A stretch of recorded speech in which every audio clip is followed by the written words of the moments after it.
கிருஷ்ணகிரி மாவட்டம் பர்கூர் சிப்காட் வளாகத்தில் அமைந்துள்ள செய்யார் செஸ் டெவலப்பர்ஸ் பிரைவேட் லிமிடெட் மற்றும் ஃபேர்வே என்டர்பிரைசஸ் லிமிடெட் ஆகிய நிறுவனங்களின் சமூக பொறுப்புணர்வு திட்டத்தின் கீழ் கல்வி மற்றும் விளையாட்டுத் துறையை மேம்படுத்தும் பல்வேறு பணிகள் மேற்கொள்ளப்பட்டன. இதற்காக ஒதுக்கப்பட்ட மொத்தம் ரூபாய் 92,06,664 ரூபாய் மதிப்பிலான பணிகள் நிறைவுற்று பொதுமக்களின் பயன்பாட்டிற்கு ஒப்படைக்கப்பட்டது. மத்தூர் மற்றும் ஊத்தங்கரை அரசு பெண்கள் மேல்நிலைப் பள்ளிகள் மற்றும் குன்னத்தூர், கொடமாண்டப்பட்டி அரசு மேல்நிலைப் பள்ளி மாணவிகளின் பயன்பாட்டிற்காக நவீன கழிப்பிட கட்டிடங்கள் கட்டி முடிக்கப்பட்டுள்ளன.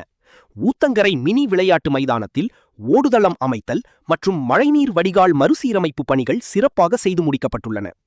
இந்நிகழ்ச்சியில் ஃபேர்வே என்டர்பிரைசஸ் நிறுவனத்தின் பொது மேலாளர் திரு ஜெயராஜ் பாபு அவர்கள் கலந்து கொண்டு கட்டி முடிக்கப்பட்ட கட்டிடங்கள் மற்றும் சீரமைக்கப்பட்ட மைதானத்தை சம்பந்தப்பட்ட துறை அதிகாரிகளிடம் முறைப்படி ஒப்படைத்தார். இந்நிகழ்வில் வெல்ஃபேர் அசோசியேஷன் உறுப்பினர்கள், அரசு அதிகாரிகள் மற்றும் பள்ளி தரப்பினர் முன்னிலை வகித்தனர். நிறுவனங்களின் இந்த முன்னெடுப்பு கிராமப்புற மாணவிகளின் சுகாதாரத்தை உறுதி செய்வதோடு விளையாட்டு வீரர்களின் திறனை மேம்படுத்தவும் பெரிதும் உதவும் என அப்பகுதி மக்கள் நெகிழ்ச்சியுடன் தெரிவித்தனர்.